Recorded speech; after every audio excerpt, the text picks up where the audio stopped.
we're wrapping up our daily Bible reading from Acts chapter 22.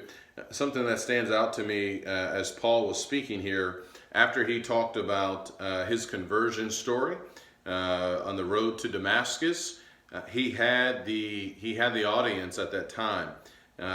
He had those who were listening, the Jewish people who were listening. They listened intently as he spoke about his journey on the road to Damascus. They listened intently as he spoke about Ananias.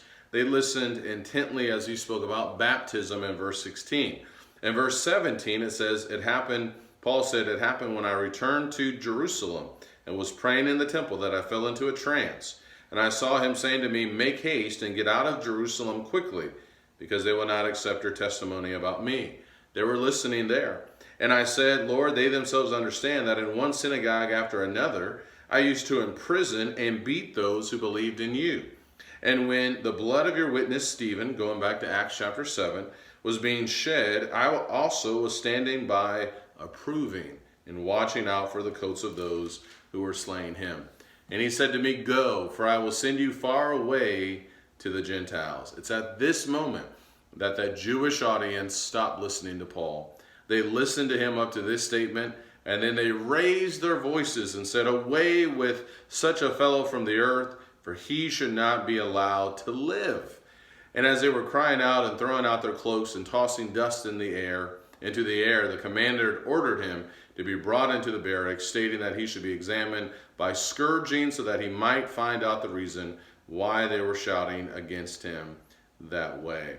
It's just interesting, just the hatred, the division between the Jews and the Gentiles, and how the Jews just missed God's great plan of redemption for both Jew and Gentile, and how they were willing to listen to so much from Paul until he began speaking about Gentiles. And this is a common theme that we see all throughout the book of Acts. So it's good for us to think about God's plan of redemption for all men, for Jew and Gentile, and that all can be a part of the kingdom of God if they are willing to submit, to fear God, to submit to him, and to obey his will. And so it's just something good that I thought was interesting, that really stood out to me, how they were willing to listen up until a certain point. Sadly, sometimes people have that same mentality. It may not be with this idea of Jew and Gentile, but sometimes people can have that mentality as well when it comes to worship, when it comes to baptism. They can listen up to a certain point, and then once you talk about something else, they can begin to say, okay, that's enough.